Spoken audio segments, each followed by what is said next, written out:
My MIL interrupted our family vacation, screaming, "I'm taking the kids back with me." I told her, "Go ahead and try." She didn't realize the entire beach was watching and recording her breakdown. We were at Myrtle Beach, finally taking the family vacation I'd dreamed of for years. It was supposed to be perfect, me, my husband Tom, and our 2 kids, just relaxing and enjoying the sun and sand. We'd rented a condo right on the beach, saved up for months to make it happen. I was so excited to give our kids the kind of memories they'd cherish forever. But I should have known Cheryl wouldn't let us have that.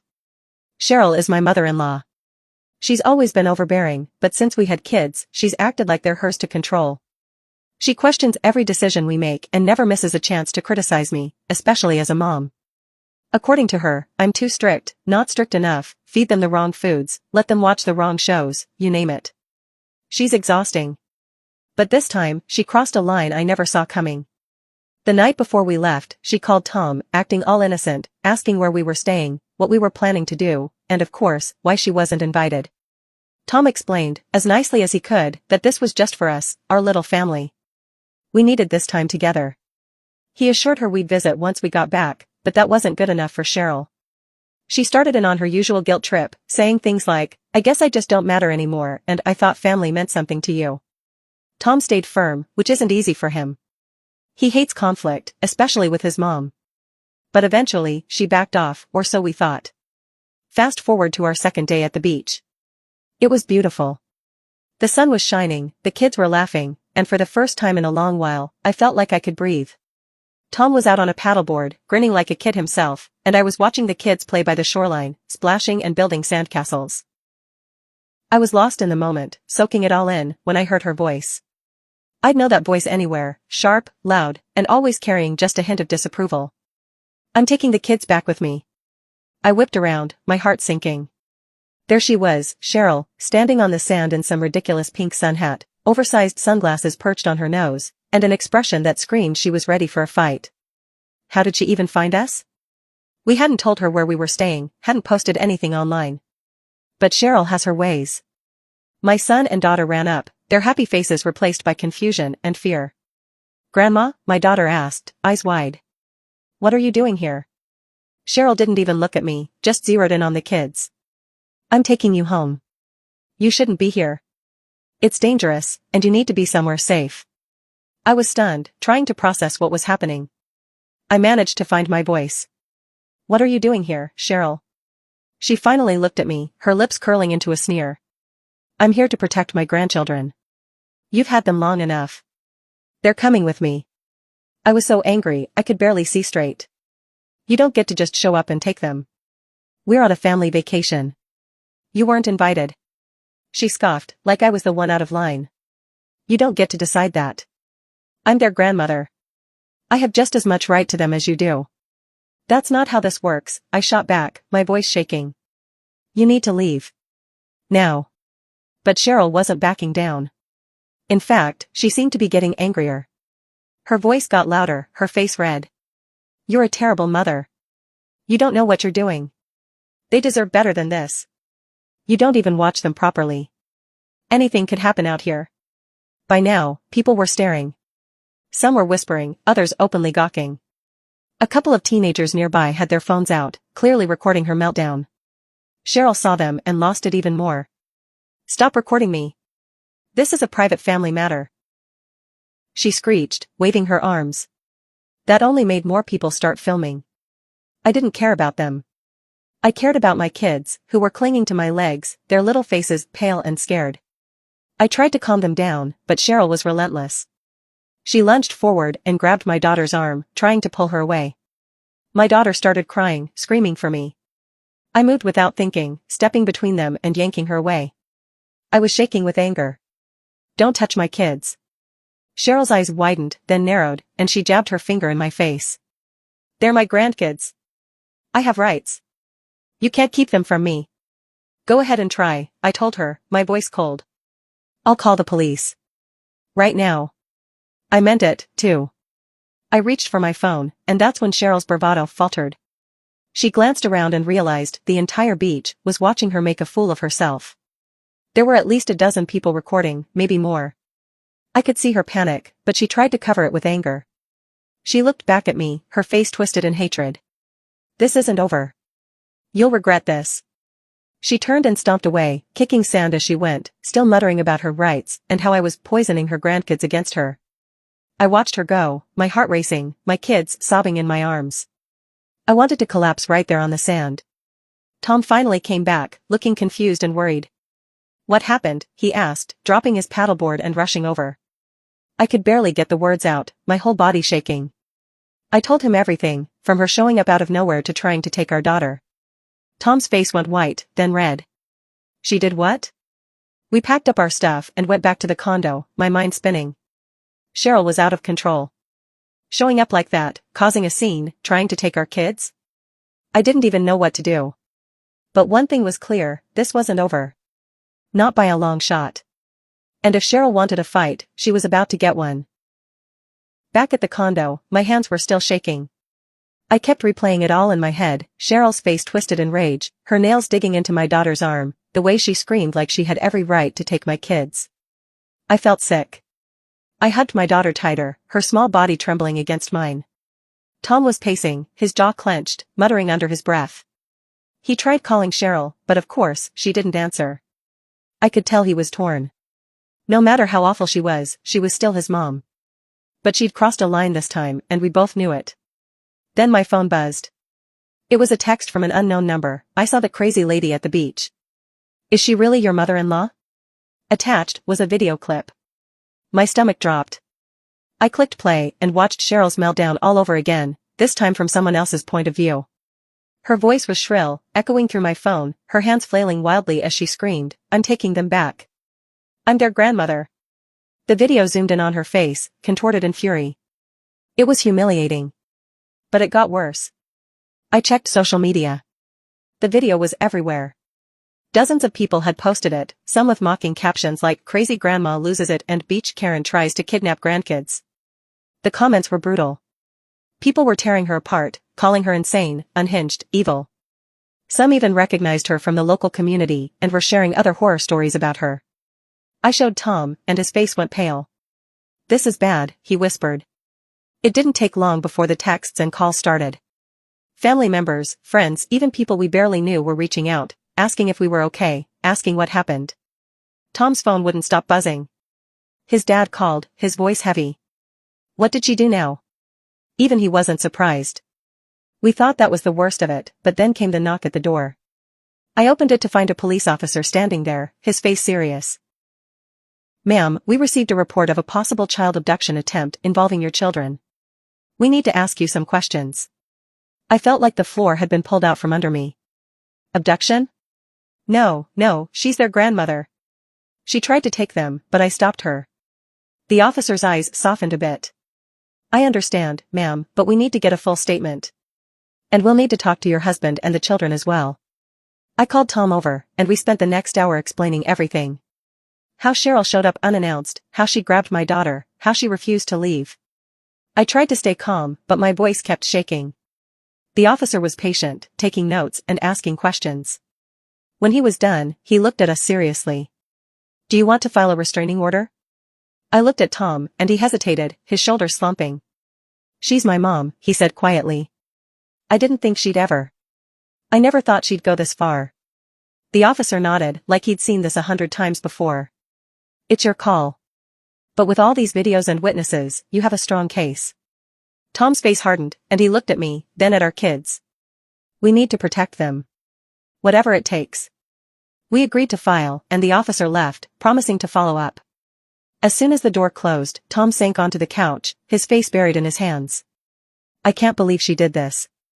I can't believe she's lost it this bad." I sat beside him, resting my hand on his back. "She tried to take our kids, Tom." "Who does that?" He didn't answer, just shook his head, his shoulders shaking. I'd never seen him this broken before. It scared me. That night, we barely slept.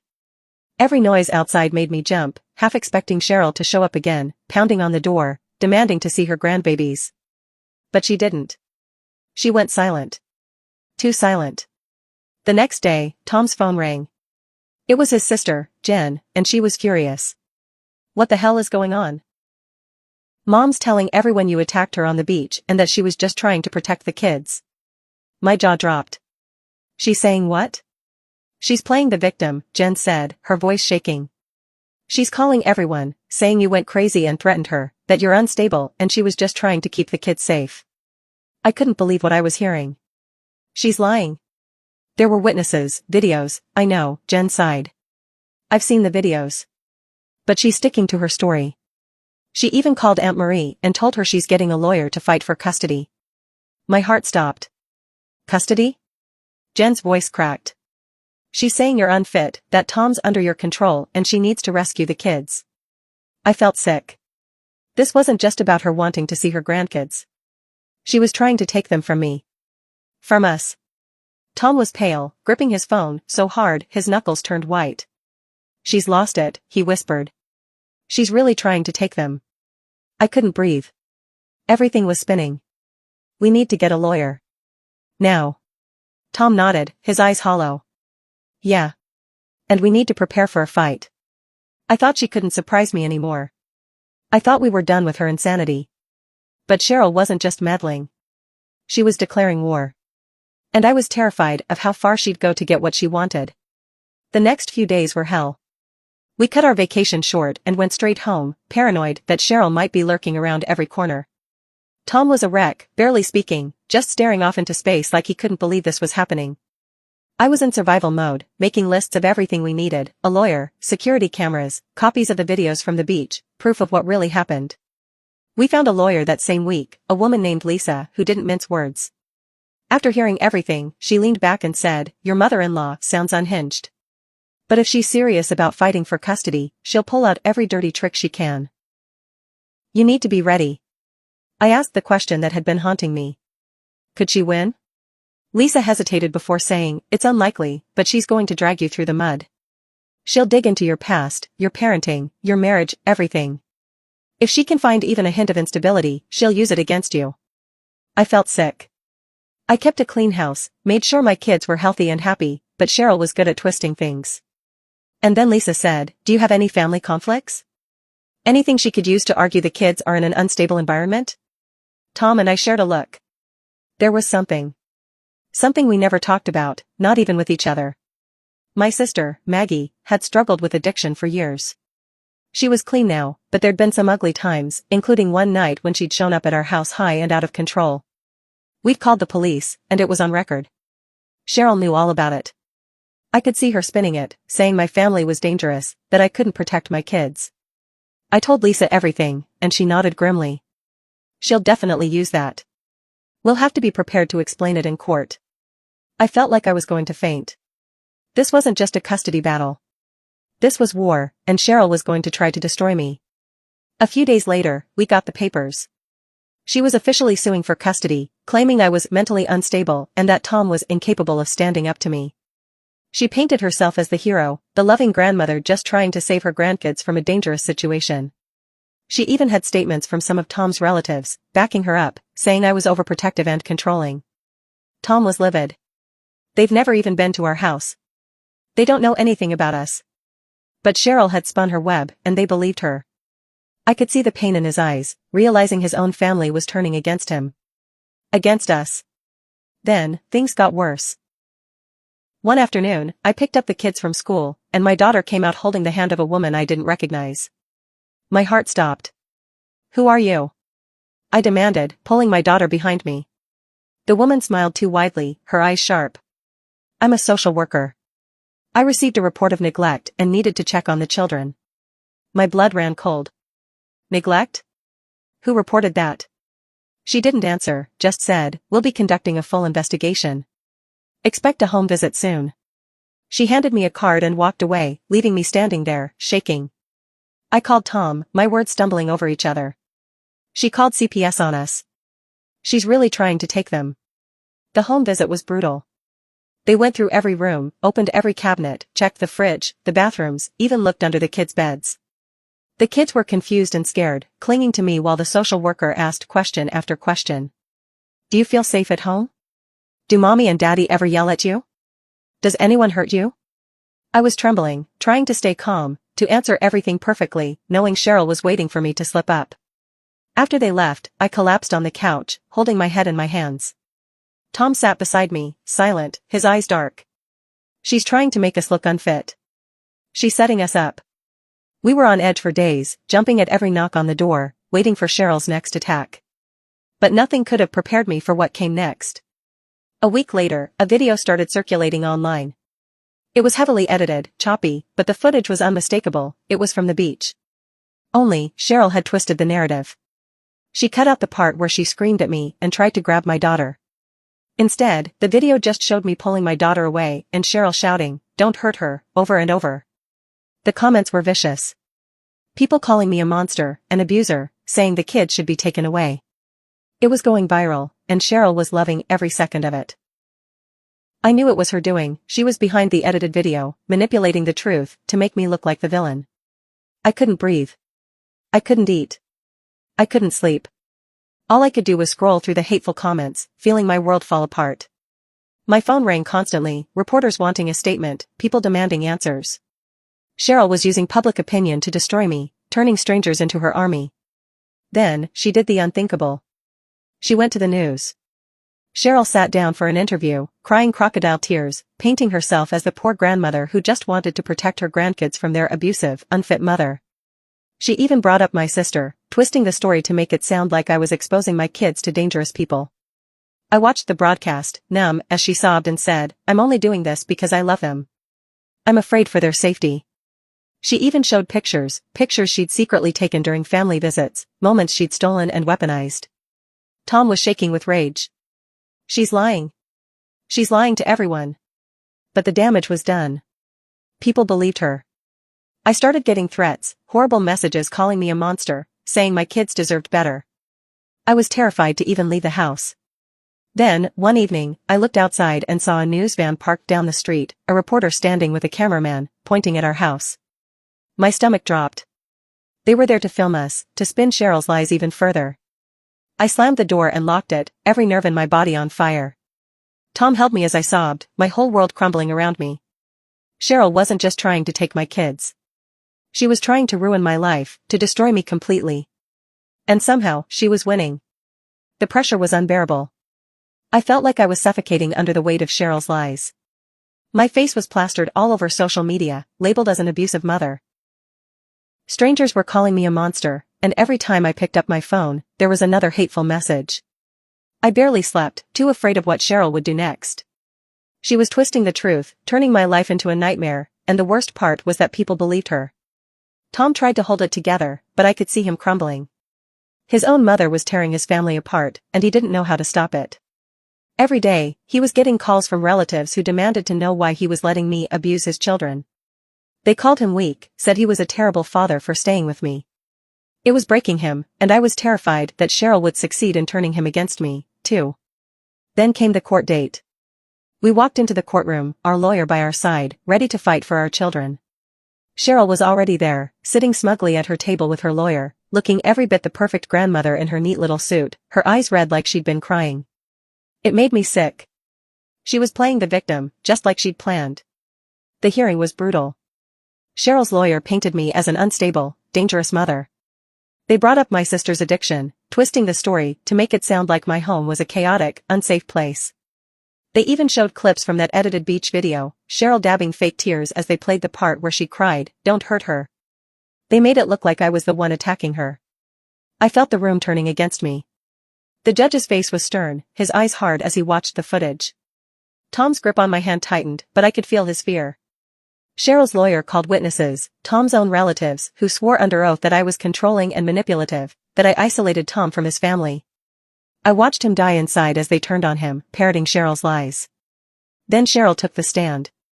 She spoke softly, her voice quivering as she spun her tale. "I only did this because I love them.